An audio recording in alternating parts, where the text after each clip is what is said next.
Olá, eu sou Pio Carvalho, é uma honra, é uma alegria poder estar falando com você. Nós estamos disponibilizando para você uma mensagem bíblica, uma palavra de Deus. Nós queremos entregar um pão sagrado a você. Abra o seu coração, permita que o Espírito Santo ministre você, edifique você, construa você pela palavra de Deus. Nem só de pão viverá o homem, mas de toda a palavra que procede da boca de Deus. Receba esse pão sagrado e seja abençoado em nome de Cristo Jesus. Amém.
Digno é o Cordeiro de Deus, digno é o Rei que venceu a morte, digno é o Cordeiro de Deus, digno é o Rei que venceu a morte, digno é o Cordeiro de Deus, digno, digno, digno.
Queridos, eu gostaria de compartilhar então um pensamento, como eu disse, fazer talvez junto com você um devocional nesse momento.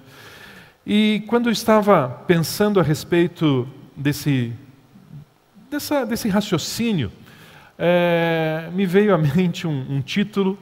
A gente tem ouvido muito nesses dias o título, a frase "fique em casa", hashtag "fique em casa", e as pessoas dizendo "fique na sua casa". Mas aí eu queria trazer um título e fazer uma sugestão para você. O título desse meu pensamento, desse meu devocional é "Fique na casa do Pai". Fique na casa do Pai. Talvez o melhor que poderia escrever um hashtag "fique em casa" seria o nosso Pai. Ele dizendo para nós: ei, fique em casa, fique na minha casa, fique na casa do Pai. Para a gente entender um pouquinho o porquê desse título, porquê desse pensamento, eu estava pensando o seguinte: nós vemos em toda a palavra de Deus, em toda a Bíblia, na verdade a Bíblia é uma composição, é um ajuntamento de histórias. Várias histórias, vários personagens, vários cenários, vários ambientes, várias situações, várias circunstâncias, onde muitas experiências vão sendo relatadas, muitas histórias vão sendo descritas, muitas ações, muitas decisões, muitas coisas vão sendo relatadas na palavra de Deus. E é interessante que a própria Bíblia diz que tudo aquilo que está escrito para o nosso ensino é que foi escrito. Então nós podemos entender que desde lá do Velho Testamento e também no Novo Testamento, as histórias que nós lemos, os cenários que nós vemos acontecer, os personagens que viveram, eles vivenciaram histórias, experienciaram situações, e tinha tudo isso um objetivo, de trazer um ensinamento para a minha vida e para a sua vida. E por isso justamente nós lemos a palavra de Deus, buscando aprender, buscando descobrir nessas histórias quais são os princípios, quais são os valores, aonde estão aquelas pedras preciosas escondidas em cada contexto, em cada situação. Então, existe uma narrativa de diversas histórias, fatos que aconteceram, mas, de repente, eu encontro aqui uma história que Jesus, ele cria. Jesus, ele imagina. Jesus, ele inventa uma história. E aí, quando eu penso que Jesus inventa uma história, isso me chama muito a atenção, porque são inúmeras as histórias que nós encontramos na Bíblia, e essas histórias têm por objetivo nos ensinar. E se Jesus agora criou uma história, imaginou uma história, inventou uma história, ele fez isso porque ele entende que as outras histórias talvez não nos façam entender tão claramente alguns princípios como essa história que ele imaginou, que ele criou, que ele inventou, nos ensina. E então, na verdade, essa história, para mim, ela passa a ter um valor ainda mais relevante. E eu queria justamente sugerir para você que nós possamos ler essa história agora com uma compreensão, uma curiosidade talvez até maior, porque Jesus, ele inventou essa história, ele criou essa história para nos ensinar algumas coisas que talvez em outras histórias bíblicas nós não pudéssemos ou não conseguíssemos absorver ou aprender. Então vamos ver que história é essa e, a partir disso, vamos tentar descobrir juntos quais são os valores, o que Jesus quis ensinar através dessa história.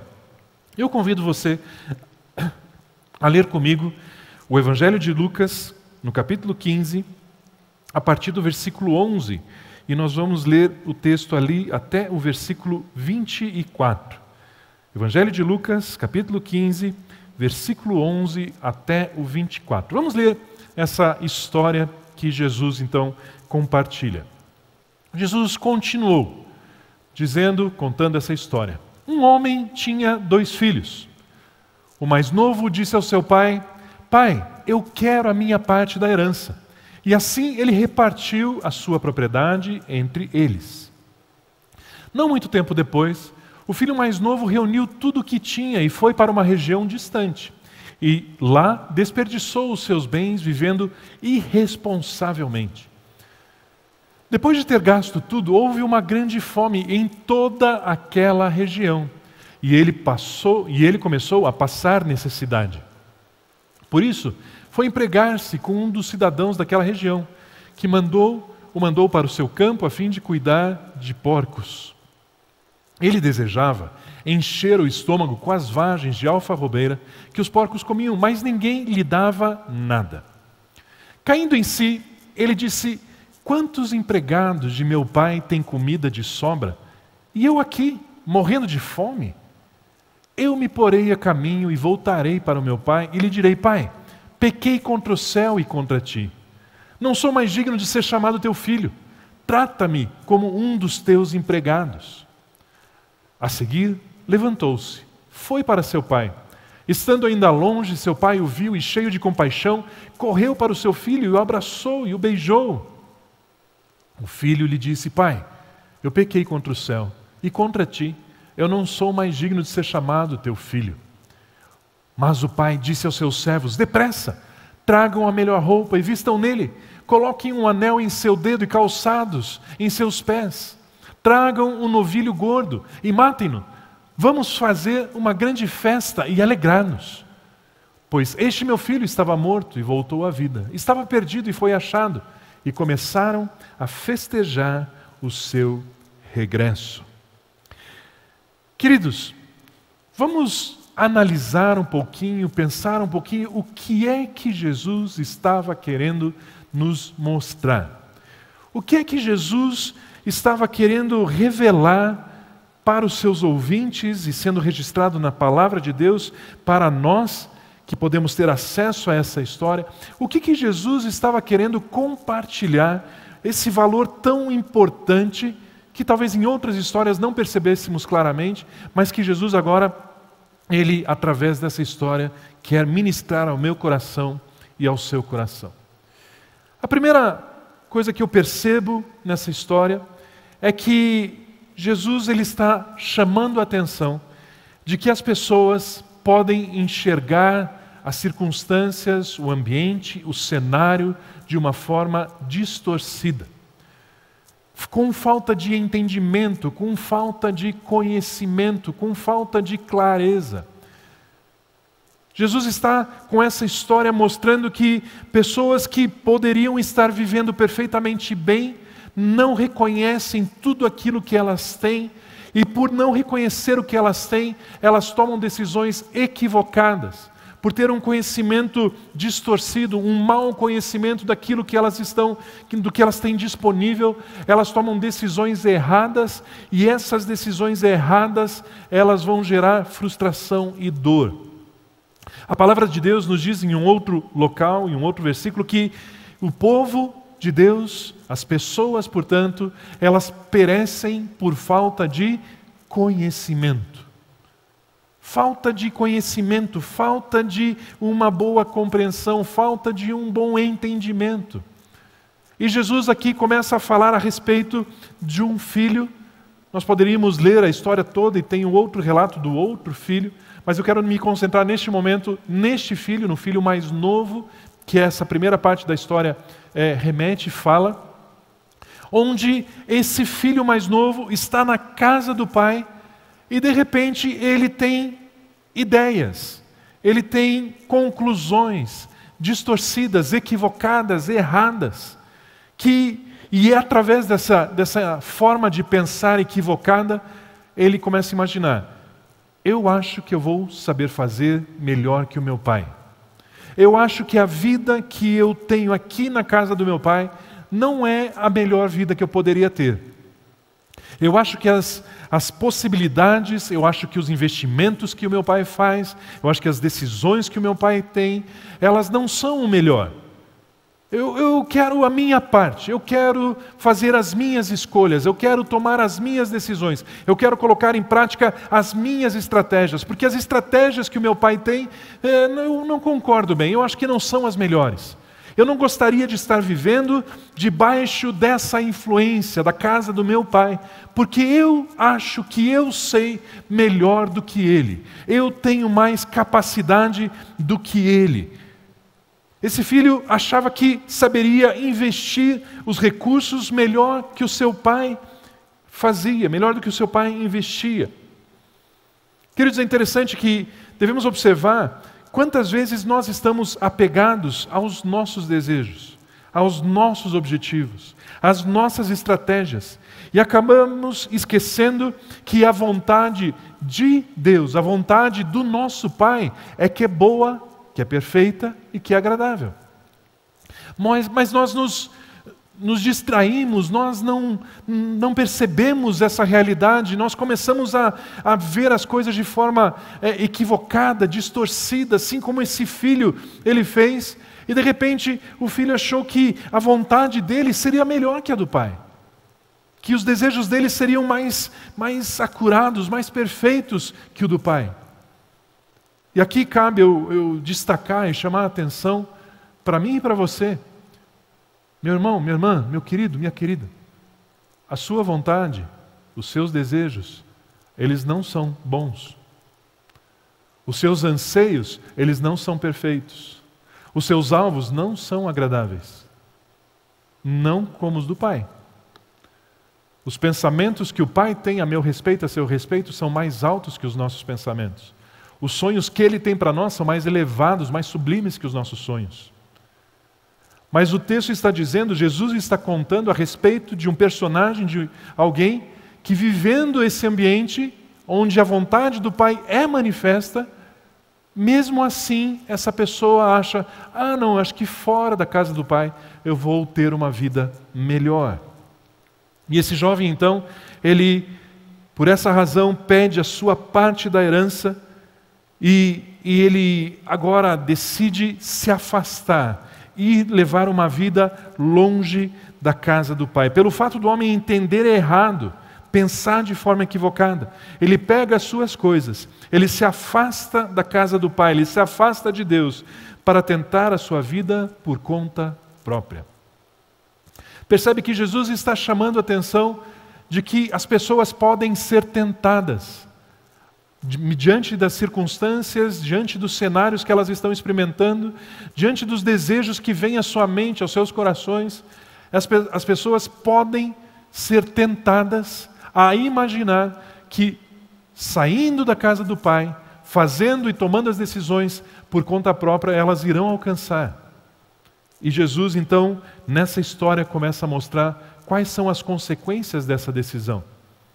Quais são o que vai acontecer se nós não estivermos, se nós sairmos da casa do Pai. Então esse homem, ele sai da casa do Pai e ele vai tentar a sua vida por conta própria. Depois disso, ele descobre então que as coisas não funcionam como ele pensava. Ele sai da casa do Pai e ele tem recursos em abundância no primeiro momento, que ele recebeu na casa do Pai, e ele começa agora a viver. E o texto diz que ele viveu de forma irresponsável, de forma esbanjadora, e ele foi gastando os seus bens, ele foi gastando os seus recursos de uma forma não prudente, mas que ele achava que ele poderia fazer, que ele achava que ele poderia experimentar. É interessante que, passado algum tempo, além de ele esbanjar, além de ele viver de uma forma irresponsável, agora se abate uma crise. Vem um tempo de escassez sobre toda aquela região. E começa a haver fome sobre todo aquele ambiente, sobre todo aquele cenário.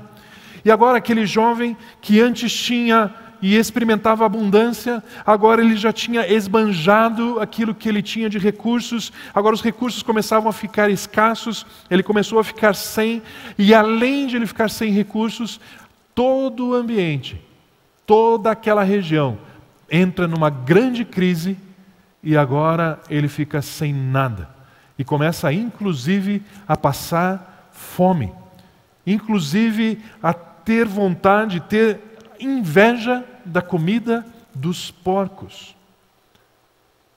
Nesse momento, aquele jovem, aquele rapaz, aquele filho mais jovem, ele cai em si. Ele percebe que tomou uma decisão muito equivocada.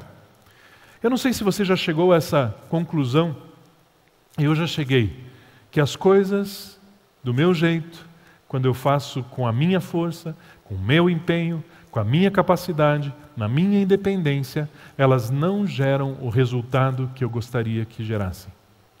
Quando eu faço as coisas afastado de Deus, fora da dependência de Deus, fora da presença dEle, as consequências, elas não são as melhores. Você já descobriu que do teu jeitão não dá certo? Deixa eu colocar de outra forma essa questão. Você já percebeu, e você percebe hoje, que existe uma vida mais sublime para você viver do que aquela que você está vivendo hoje? Você não percebe isso? Que existe uma vida melhor, com mais paz, com mais alegria, com mais abundância, com mais saúde, com mais tudo, mais plena. Só que nós não estamos experimentando essa vida, e se a gente for observar, se for analisar, nós não estamos vivendo por causa da nossa independência, porque nós estamos tocando a nossa vida com o nosso jeitão. A proposta de Jesus aqui foi justamente a importância desse momento que esse rapaz chegou, que foi a conclusão, foi o ato de cair em si. Será que não está na hora de eu e você cairmos em nós mesmos, cair em si? Dizer, ei, o que eu estou fazendo? Tanto esforço, tanto empenho, tanto suor, tanta dedicação, e de repente, aonde eu estou? O que é que eu estou vivendo? Foi só no momento que esse jovem caiu em si que ele chegou a uma brilhante conclusão. Que conclusão é essa? Estar perto do Pai é melhor. Estar na casa do Pai é melhor. Naquele momento onde aquele jovem de repente se viu querendo comer a comida, a vagem da alfarrobeira que os porcos comiam, naquele momento ele falou, o que eu estou fazendo? Que decisão é essa que eu tomei? Eu preciso voltar para a casa do meu Pai. Eu preciso retornar. Mas é interessante que nesse momento de arrependimento, nesse momento onde ele cai em si e ele pensa em retornar para a casa do Pai, vem um pensamento já juntamente com esse arrependimento. Mas eu não sou digno. Eu não sou digno de simplesmente voltar para a casa do meu Pai. O meu Pai, ele não vai me aceitar simplesmente de volta. Eu não posso me apresentar ao meu Pai e imaginar que Ele vai me receber como filho. Eu abandonei, eu rejeitei, eu fui embora. O meu Pai, ele com certeza não vai poder me receber. Então, ele já monta um discurso na sua cabeça. Pai, eu pequei, eu errei, estou arrependido, eu sei que você não vai me receber de volta como seu filho, mas me trate como um dos seus empregados. E aí revela um pensamento, um raciocínio que vem à sua mente, que é um raciocínio maligno. É um pensamento de condenação. É o inimigo que coloca na nossa cabeça o pensamento de que nós não merecemos ser filhos. Que Deus não nos aceitaria como filhos, porque nós erramos, nós vacilamos, nós cometemos pecados e por esta razão não posso simplesmente dizer, Deus, me receba, eu sou o seu filho e eu quero tudo de volta, eu quero a vida que eu tinha antes. Esse jovem, então, ele se sente debaixo dessa condenação e ele pensa, eu vou voltar para a casa do meu pai. Mas agora se o meu pai permitir que eu viva, não como seu filho, porque eu não mereço, mas se ele permitir que eu viva como um funcionário, como um empregado dele, eu já estou satisfeito. Se Jesus me salvar, me tirando do fundo do poço e permitindo que eu sobreviva nessa terra, eu já estou feliz, eu já estou satisfeito. Porque a angústia é tão grande, a dor é tão forte, a frustração é tão imensa, que se pelo menos eu tiver o que comer, Deus, obrigado. já estou satisfeito. Percebe que é um pensamento errado atrás do outro? Primeiro, aquele jovem, ele imagina, eu sei fazer melhor que o pai. Eu sei que os meus desejos, que a satisfação dos meus desejos vão me realizar mais do que os desejos do meu pai para mim. Na verdade, muitas vezes, nós temos receio de dizer, Deus, eu abro mão dos meus sonhos, eu abro mão dos meus planos, eu abro mão da minha vida. Deus, eu quero que o Senhor faça somente a sua vontade, eu não quero mais saber da minha vontade. Deus, que aquilo que o Senhor imagina seja exatamente o que eu viva. Nós temos muitas vezes receio de fazer uma oração como essa. Porque será que a vontade dele é tão boa assim? Será que se eu disser isso, se eu orar dessa forma, aqueles objetivos, aqueles sonhos que eu tenho, eu vou alcançar? E vem essa interrogação na mente. Mas justamente revela o coração deste jovem. Porque ele imaginava que ele realizaria os seus sonhos e seria mais satisfeito ao fazer isso do que ao viver na casa do pai. Depois o filho sai da presença do pai. O filho não sabe fazer, não sabe decidir, não sabe fazer a gestão daqueles recursos, não tem essa capacidade. Daqui a pouco se abate uma crise, aquele filho agora experimenta a escassez, a falta, a fome. Agora ele cai em um arrependimento, mas ele se sente indigno. Ele acha que não pode mais ter um relacionamento com seu pai como filho. Percebe que é um pensamento equivocado atrás do outro.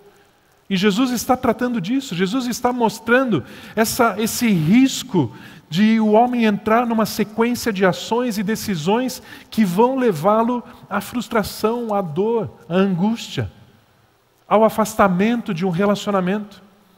Percebe que é isso que Jesus está tratando nessa história? Por isso que Jesus conta essa história, para revelar para mim e para você, de repente, um momento de vida que nós estamos vivendo. Talvez você está nos assistindo, você tem levado a sua vida do seu jeito. Você tem sido muito independente, você não tem tanto buscado qual é a vontade de Deus para a sua vida, mas você resolveu e você está tocando a tua vida da tua forma, do teu jeito, com as suas capacidades, mas você está frustrado. Talvez você nem conhece ainda o Pai, e você está vivendo a sua vida desesperadamente, já chegou à conclusão, eu não sei mais o que fazer. Essa história também é para você. Essa história está apontando uma direção para você. Ir para a casa do Pai. Então, nesse primeiro momento, nessa primeira parte dessa história, nós vemos aqui Jesus revelando o coração da humanidade. A gente pode ver essa história do ponto de vista de um homem, de uma pessoa, mas nós podemos também ver essa história na perspectiva da humanidade. A humanidade que tinha a presença de Deus, a humanidade que se afastou de Deus, a humanidade que passou a viver de forma miserável, angustiante, em guerras, em lutas, em dificuldades, em morte, em destruição. E a humanidade que tem a opção de ir para a casa do Pai, mas que para isso precisa ser despertada de um caminho, precisa ser despertada para que ela retorne para a casa do Pai. O homem pecou e se afastou da presença de Deus. O homem começou a sofrer no mundo e o homem agora precisa voltar para a casa de Deus. Muitas vezes, pessoas precisam chegar, infelizmente, não deveria ser assim, mas pessoas precisam chegar no fundo do poço para se deixar vencer, para que, inclusive, a vergonha de voltar aos olhos do Pai, ela não impeça de elas retornarem. Existem pessoas que já têm consciência de que tomaram decisões erradas, mas ainda o seu orgulho as impede de dizer, Pai, errei. Pai, me recebe de volta. Mas essa história mostra esse momento onde é necessário eu e você cairmos em si. Ao se aproximar de Deus, essas pessoas já não se enxergam como filhos e acham que sobreviver como escravos já é satisfatório. Pensam em uma salvação que livra do pior, que tira do fundo do poço. Mas nessa história nós podemos aprender que o retorno para a casa do Pai, que é por meio de Jesus, ela nos faz mais do que sobreviver. Até aqui, nós exploramos essa história para aprender um pouquinho a consequência de decisões que nós tomamos por ter uma consciência equivocada, distorcida do nosso relacionamento com o Pai, de viver na presença do nosso Pai. Ela mostra então o homem e as consequências de ser cabeção, né? De eu e você tomarmos decisões equivocadas. Mas aí, a partir desse instante, Jesus começa a revelar o coração do Pai. E deixa eu te dizer algo, ninguém conhece melhor o Pai do que Jesus. E Jesus agora começa a demonstrar e começa a relatar e a mostrar para nós que quando se vai à casa do Pai, mesmo que nós tenhamos uma expectativa de que teremos um olhar de repreensão, talvez sejamos observados com correção, talvez a gente não se sinta digno de se aproximar, está embaraçado, está envergonhado de voltar à casa do Pai como esse jovem estava, mas agora o coração do Pai será revelado pelo próprio Senhor Jesus. Observe que quando o texto relata que houve fome, Jesus diz que houve fome em toda aquela região. Todos os povoados, todas as fazendas, todas as terras viveram por esse período de fome. Agora pense comigo que quando você tem uma escassez, provavelmente foi uma fome causada por uma crise climática, possivelmente de seca, não sei o que Jesus imaginou nessa história, mas o fato é que houve fome em toda aquela região. Imagine várias fazendas, essas fazendas de gado, e de repente os proprietários daquelas fazendas têm um hábito. Eles gostam de um churrasquinho, eles gostam de uma boa carne. E eles separam aquele novilho que eles percebem que tem características especiais, um porte especial, e eles decidem, olha, esse aqui nós vamos guardar, nós vamos nutrir, nós vamos dar uma alimentação diferenciada, nós vamos engordar para que a gente, num dia de festa, num dia especial, num dia de comemoração, ele seja abatido para que a gente deleite nesse novilho. Só que quando vem a fome, quando vem a escassez, a primeira coisa que se deixa de fazer é exatamente continuar cuidando do novilho cevado, do bezerro gordo, do novilho gordo. Percebe isso? Primeira coisa, começa a haver fome, o gado de repente não tem mais pasto para comer. Você não vai continuar, o dono daquela propriedade não vai continuar alimentando aquele novilho. Não faz sentido. Ele reparte o que pode para que mantenha o máximo possível todo o seu gado. Só que isso mesmo não é satisfeito a ponto de que as pessoas, como esse jovem, está disposto a se alimentar com a comida dos porcos. Então, quando há fome em toda aquela região, me chama a atenção, porque quando esse jovem ele volta para a casa do pai, o novilho gordo do pai está preservado. Entende o que isso quer dizer? Que na casa do pai, a crise que assola o mundo, na casa do pai existe proteção contra essa crise. Enquanto todos os demais estão sofrendo, todos os demais estão experimentando o abatimento, estão vendo o gado morrer, estão vendo as plantações secarem, estão vendo que a colheita já não acontece da mesma forma. Mas na casa do Pai, essa crise não chega a afetar nem sequer o novilho gordo. É uma característica que o texto demonstra aqui, se você observar, está escondidinho aqui. A casa do Pai nos protege das crises. Nos protege desse assolar maligno que traz fome. Na casa do Pai existe essa proteção, existe esse cuidado, existe a preservação da abundância. Isso é interessante observarmos. E agora, quando aquele jovem, ele se aproxima da casa do Pai, ele volta para a casa do Pai. O texto diz que o Pai o vê de longe. Quando o texto fala que o pai vê de longe, o texto está falando que o pai, ele na verdade não tinha nenhum pensamento de condenação em relação ao filho, de nenhum desprezo em relação ao filho. O pai estava na verdade na expectativa de que o filho viesse para casa, que o filho voltasse para casa. E o pai ele estava constantemente olhando para o horizonte. E ele estava na expectativa, olhando, será que é hoje que meu filho volta? Será que é nessa manhã que meu filho vem para casa? Será que é nesta tarde? Será que é nesta noite? Será que é neste momento que meu filho vai voltar? Uma expectativa constante, uma atenção constante, um olhar constante na expectativa de que o filho viesse para casa. Querido, querida, eu quero te dizer, Deus, o nosso Pai, Ele não está zangado com você. Ele não está aborrecido com você. Ele não está com pensamentos de rejeição em relação a você, de desprezo em relação a você, de imaginar que você não é digno de chegar em casa. Pelo contrário, o Pai está olhando no horizonte. E Ele está pensando, será que é hoje? Será que é agora? Será que é esse o momento que meu filho, minha filha, vem para casa? E é interessante que quando o pai enxerga então o seu filho, longe ainda, o pai sai da onde está. Ele vai correndo em direção ao seu filho.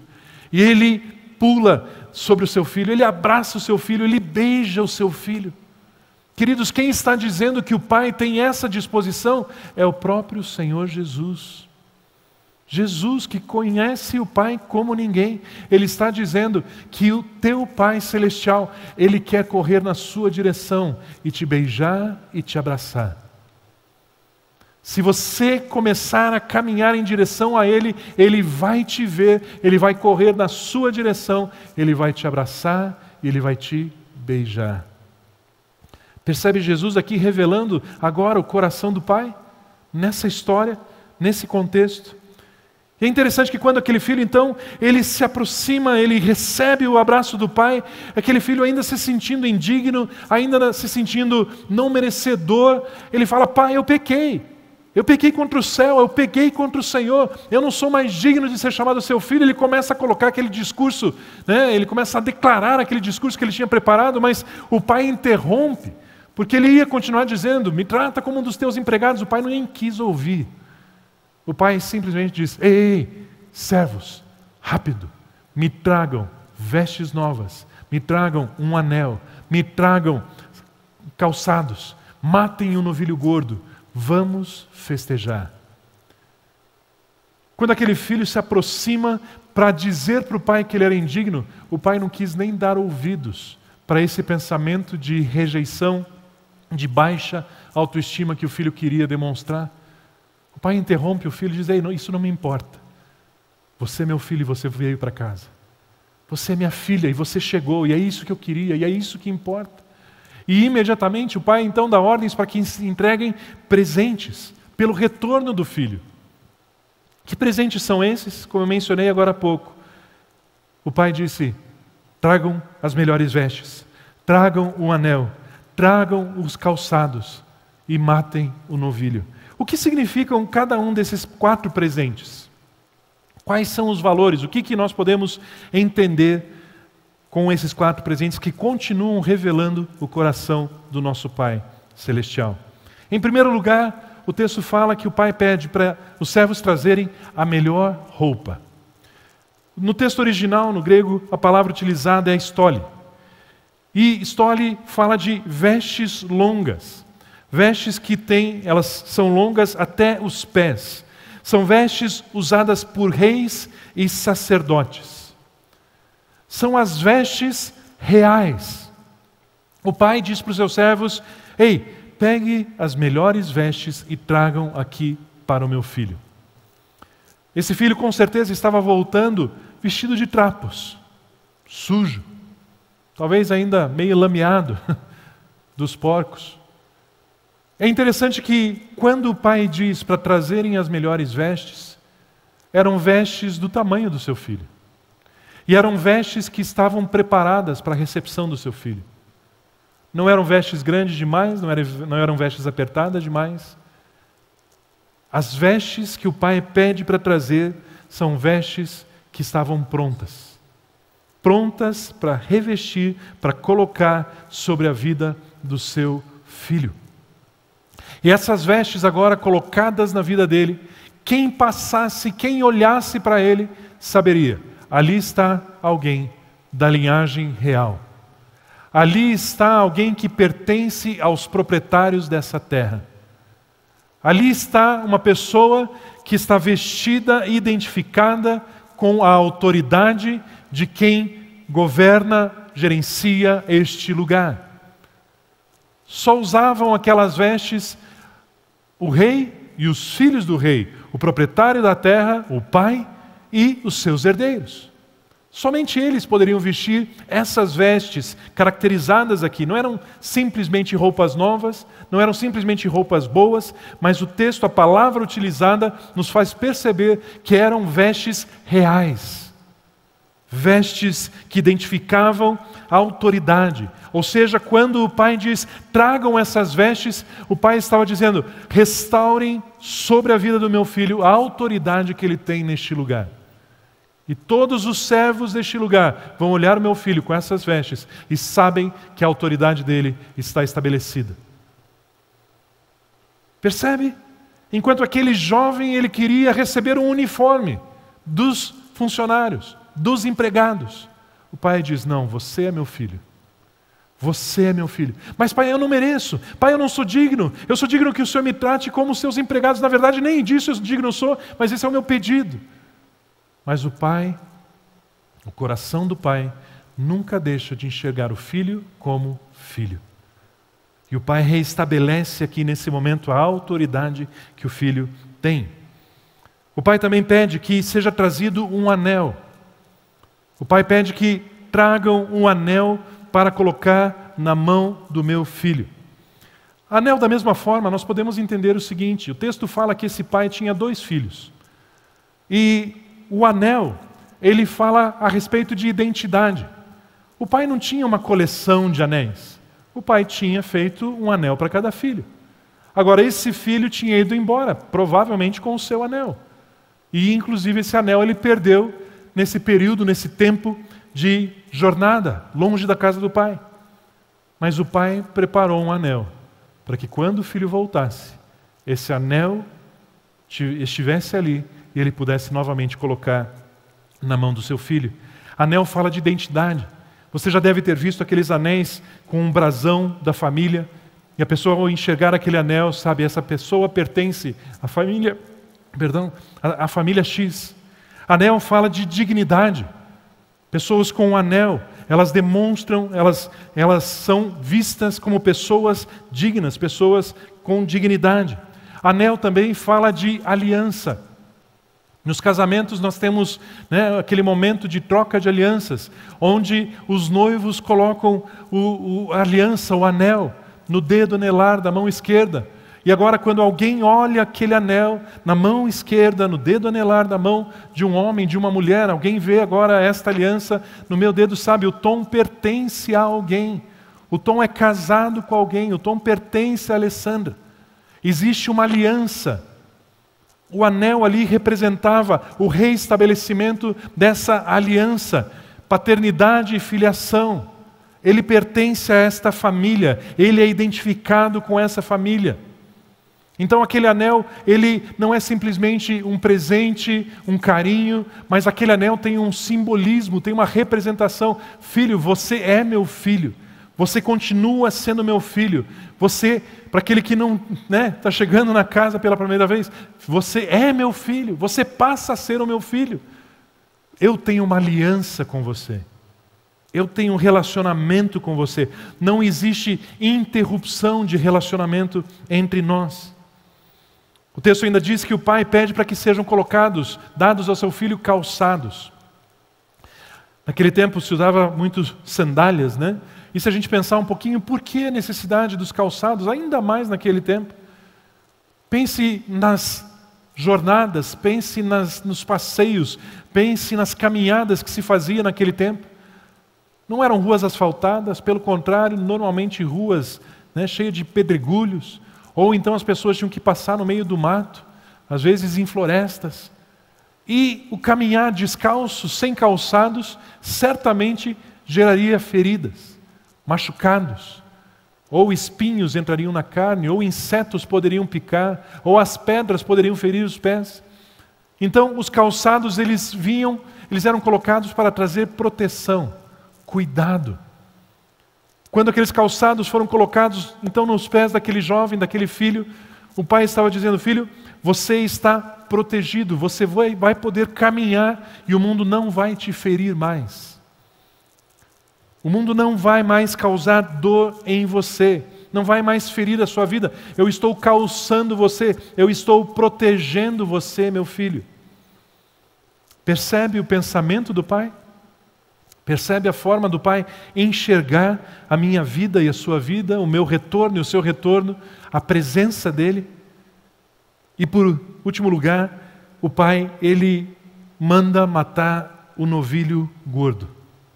Como eu falei há pouco, aquele novilho que era preparado de uma forma toda especial, alimentado com a melhor comida. Ele era cuidado para que não fizesse muito esforço. Quando os outros animais, o restante do gado, passeava livremente, subia nos montes, descia nos vales e caminhava e a carne, consequentemente, pelo esforço daquele gado, se tornava mais rígida. Não, esse novilho gordo não. Ele ficava num ambiente plano, ele era cuidado para que aquela carne fosse macia, tenra. Foi preparado para um momento de alegria, um momento de festa. E quando o pai então ordena que aquele novilho seja trazido e seja abatido e seja preparada aquela festa, o pai estava dizendo para o seu filho: filho, a minha casa, que é o seu lugar, é lugar de abundância. Não é mais para você viver em escassez, não é mais para você viver em falta, não é mais para você continuar vivendo aí desejando comer comida de porco. Não, o que eu tenho para você, meu filho, é a abundância. Na casa do Pai se vive abundantemente. Jesus disse: eu vim para que vocês tenham vida e tenham vida em abundância. A vida que Jesus veio dar é uma vida de paz, é uma vida de alegria, é uma vida emocionalmente estável, é uma vida materialmente regalada, é uma vida espiritualmente com propósito, é uma vida que faz diferença, é uma vida cheia de saúde. Na casa do Pai, o pai está demonstrando aqui, ao entregar esse novilho, ao abater esse novilho, ele está revelando ao seu filho e a todos os demais: neste lugar se vive abundantemente. São 4 presentes que revelam o desejo do nosso Pai para nós. Percebe isso, querido? Deus olha para você nesse instante e Ele quer que você seja reconhecido como filho dele e que você tenha a mesma autoridade que ele tem. Vestes reais, vestes novas. Deus quer que você coloque no seu dedo um anel que revele a sua identidade e que demonstre para você e todos os demais que existe uma aliança entre você e o seu Pai. Que não existe interrupção de relacionamento entre você e Deus. Que Deus olha para você com amor, com carinho e Ele está próximo de você. Deus, Ele quer proteger os seus passos, a sua caminhada, a sua jornada, a sua vida. Ele quer que você viva de forma protegida e não exposta a riscos. E Deus quer que eu e você experimentemos uma vida abundante, cheia de vigor, cheia de alegria, cheia de festa, de celebração. O pai disse: vamos festejar, vamos celebrar. Eu estou contente e eu quero celebrar porque o meu filho está em casa, porque minha filha está em casa. E isso merece celebração, isso merece festa. E para concluir, eu quero destacar uma palavrinha. Uma palavra que ela talvez passe desapercebida no contexto todo, mas eu gostaria que nós lêssemos novamente um versículo, o versículo 22. O versículo 22. E eu quero destacar uma palavra importante aqui. Mas o pai disse aos seus servos: depressa, depressa, rápido, agora, já, imediatamente. Pode deixar ainda o texto. Depressa, tragam a melhor roupa e vistam nele e coloquem um anel em seu dedo e calçados em seus pés. Depressa. Querido, o que isso significa? Eu não sei se você já percebeu, eu já fiz isso. talvez você se identifique com algo que eu já fiz. Depois de tomar uma decisão errada, depois de saber que eu pisei na bola, depois de ter ido uma direção equivocada, que eu sabia que não era o que Deus queria que eu tivesse feito, e me arrepender, eu imaginei, por minha conta e risco, mas eu imaginei, agora eu vou ter que provar para Deus que eu me arrependi.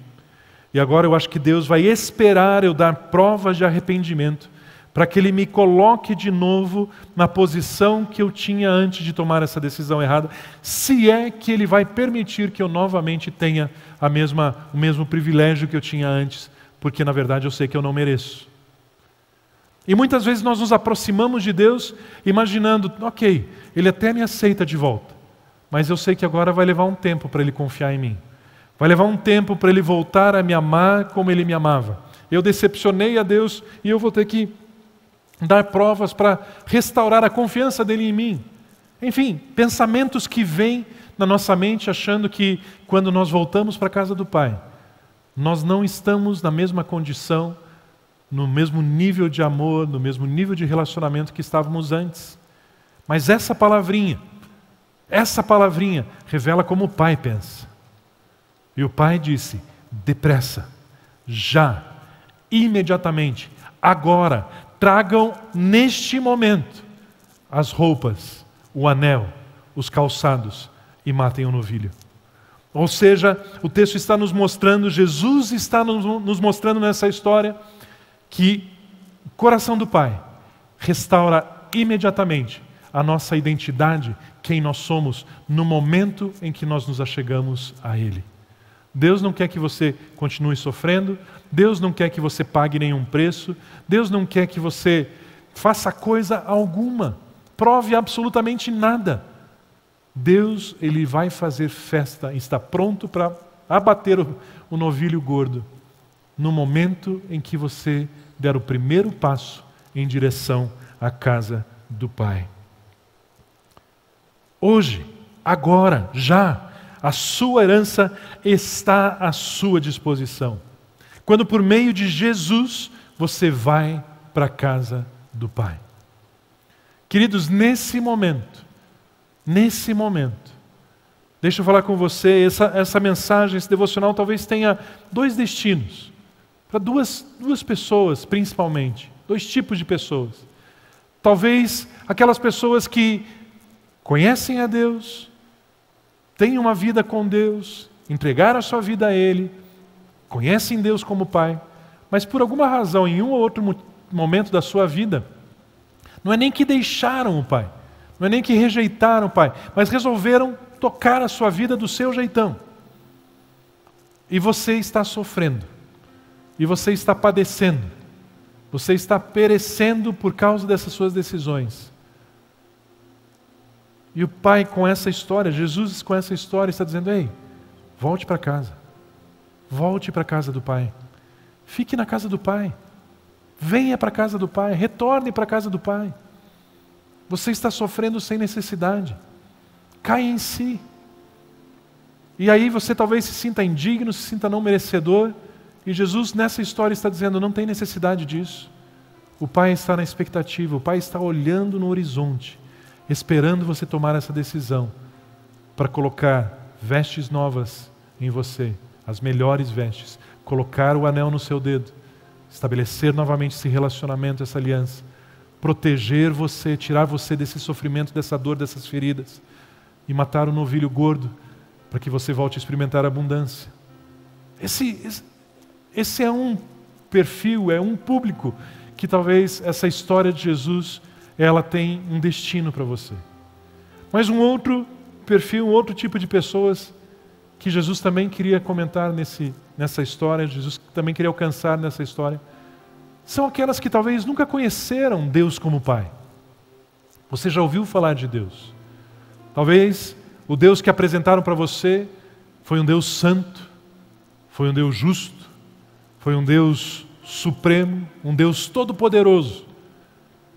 Mas junto com todas essas características que são verdadeiras, disseram para você, mas Ele é um Deus que não aceita o erro. Ele é um Deus irado. Ele é um Deus que não aceita o pecado. É um Deus que não vai aceitar qualquer pessoa chegando perto dele se não estiver pura. E aí Jesus revela aqui o coração de um Deus que é Pai. Um Deus que Ele olha para cada pessoa desejando amar essas pessoas como filhos. Um Deus que, não que Ele concorde com o pecado, Ele não concorda. Mas Ele sabe que as pessoas não conseguem vencer o pecado sem Jesus. Por isso Ele aceita cada pessoa do jeito que está. E depois o Espírito Santo Ele faz a obra. Mas Ele aceita cada um da forma, do jeito que está, pela simples disposição de dizer: Deus, eu quero que o Senhor seja meu Pai. Através de Jesus, por meio de Jesus. Essa história, então, nesse momento eu quero destinar a você que nos assiste nesse momento, e você nunca conheceu Deus como seu Pai. E eu quero dizer para você, a casa do Pai está com as portas abertas para que você entre. Mas é importante você entender como você chega na casa do Pai. Talvez você, ouvindo essa mensagem, ouvindo esse devocional, você está até convencido, dizendo: eu preciso ir para a casa do Pai. Eu já descobri que do meu jeito eu não aguento mais viver. Eu quero ir para a casa do Pai. Eu preciso disso. Se é lá que eu sou protegido, se é lá que eu vivo uma vida abundante, se é lá que eu tenho paz, se é lá que eu sou aceito, se é lá que eu sou amado, se é lá que eu sou abraçado, se é lá que eu sou beijado, eu quero ir para a casa do Pai. Mas como que eu vou para a casa do Pai? E eu quero ler então palavras do mesmo Jesus, do mesmo Senhor Jesus, que disse ali no Evangelho de João, capítulo 14, versículo 6. Jesus disse: eu sou o caminho, eu sou a verdade, eu sou a vida. E ninguém vem ao Pai a não ser por mim. Percebe que Jesus, que apresentou a casa do Pai, apresentou a realidade do homem que não vive na casa do Pai, e agora apresenta o coração do Pai. Esse mesmo Jesus sabia que em você e em mim isso geraria uma expectativa e um desejo de ir até o Pai, mas não saberíamos como. E aí Ele mesmo se faz o caminho. Ele diz o seguinte: eu sou o caminho. É através de mim que você chega no Pai. Mas talvez você ainda pense: mas eu não mereço, eu não sou digno, eu não posso. Como assim? Como que eu vou chegar diante de Jesus? Como eu vou chegar diante de Deus? Eu não mereço. Deixa eu ler um outro versículo, outras palavras de Jesus em João 6,37. Jesus diz assim: todo aquele que o Pai me der, virá a mim. E quem vier a mim, eu jamais rejeitarei. Jesus está afirmando com essas palavras que não importa o jeito que você está, não importa a história que você tem, não importa os erros que você já tenha cometido, não importa a história trágica de decisões erradas que você possa carregar na sua bagagem. Jesus está dizendo e afirmando nesse texto: eu jamais te rejeitarei. Aquele que vier a mim, eu jamais rejeitarei. Eu serei sim o caminho, eu serei sim a porta para que você entre na casa do Pai. Meu querido, minha querida, você que me assiste nesse instante, talvez seja a primeira vez que você esteja conectado com a gente, talvez você ainda não tenha conhecido Deus como seu Pai.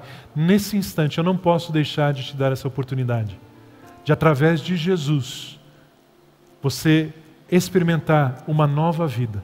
Esse momento, ele pode ser o divisor de águas da sua história. Jesus, ele está nesse momento pronto. Ele está pronto para enxugar a lágrima dos teus olhos, devolver um sorriso à sua boca. Ele quer tirar essa angústia que tem apertado o seu peito, Ele quer devolver a paz agora. Ele quer tirar você dessa experiência de frustrações, de decisões erradas, de derrotas. Ele quer pegar você pela mão e, por esse caminho agora, te levar à casa do Pai, onde você vai experimentar amor, alegria, paz, saúde, vitória, uma nova vida. uma nova vida. Você quer tomar essa decisão? O que você precisa fazer? Nada. Na verdade, uma coisa só é necessária: ir até Jesus. Receber Jesus na sua vida. Dizer: Jesus, eu recebo a sua vida na minha vida. Jesus, eu te recebo como meu Salvador, eu te recebo como meu Senhor. Pai, eu recebo Jesus como o presente que o Senhor deu para me resgatar, para me encontrar, para me trazer para a sua casa. Eu te recebo, Jesus. É só isso que você precisa fazer. O Pai está olhando no horizonte. Ele está aguardando você tomar essa decisão. Você quer tomar essa decisão nesse momento? Eu quero fazer algo com você. Quero propor algo para você. Eu quero orar com você.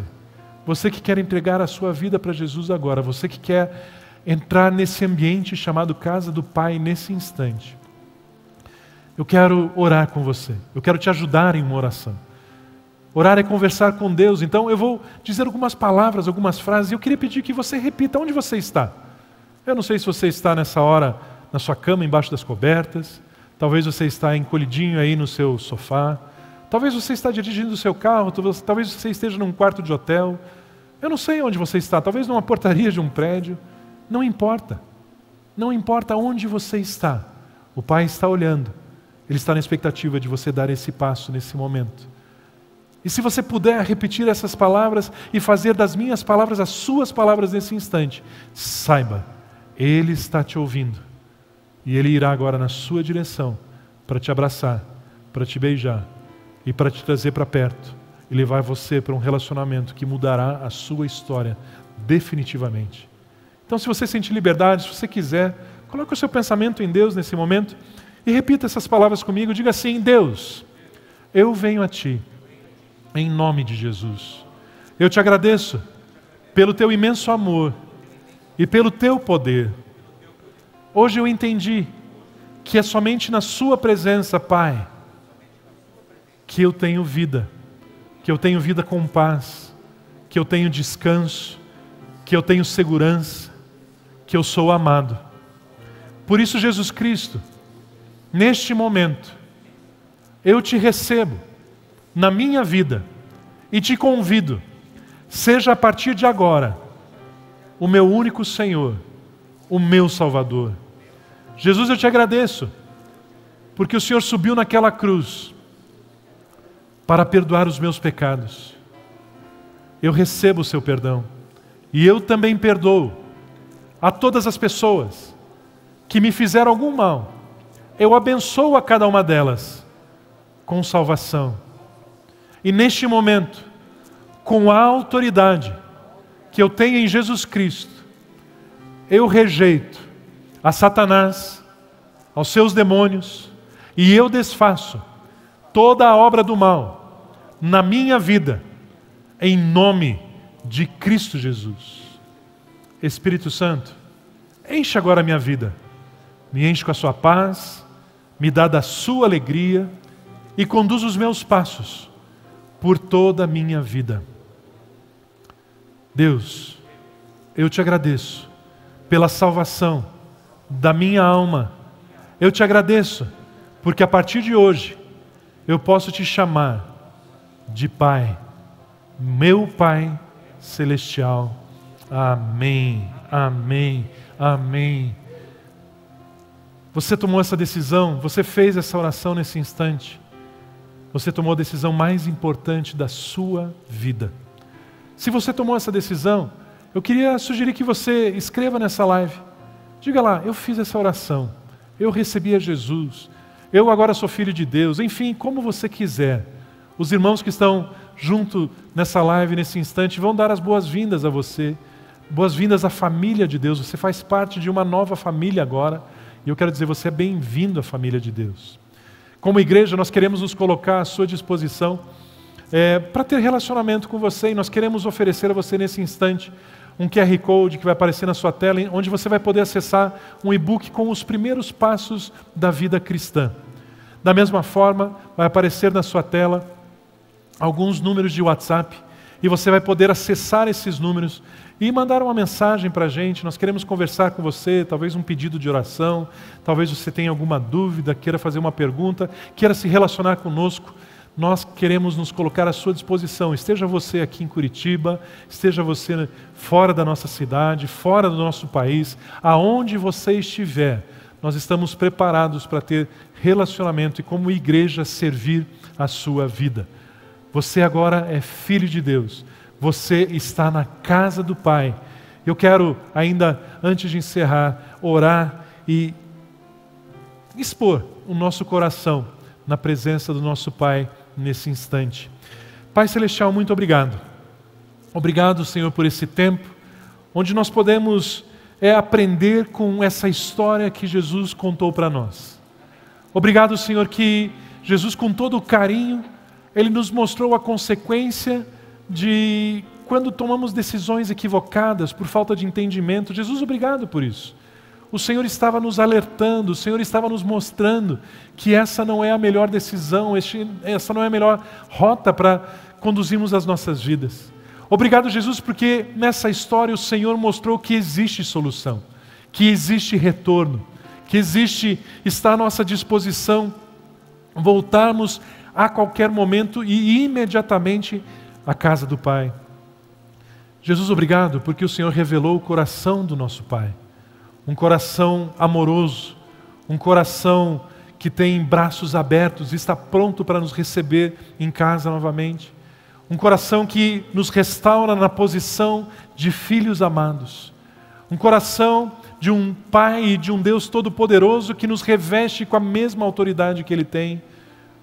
Um coração de Pai extraordinário, que faz de nós filhos extremamente privilegiados, filhos do Deus Todo-Poderoso.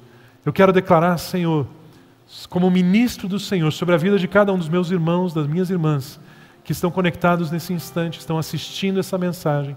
Eu quero declarar a abundância do Senhor manifesta nas suas vidas, nos seus negócios, nos seus empregos, nas suas finanças, na sua saúde, nas suas emoções, nos seus pensamentos, no propósito que o Senhor tem para a vida de cada um deles. Eu quero declarar, Senhor, que cada um de nós está na casa do Pai, está debaixo de proteção, está debaixo de cuidado, tem à sua disposição o relacionamento com o nosso Pai amoroso e Deus Todo-Poderoso, que está revestido de vestes celestiais, que o Senhor tem preparado um novilho gordo para cada um de nós. E eu quero declarar que essa verdade, demonstrada nessa história por Jesus Cristo, se materialize imediatamente, depressa, na vida de cada um dos meus irmãos e irmãs. Em nome de Cristo Jesus é que eu oro, declaro e libero essa palavra. Amém, amém, amém.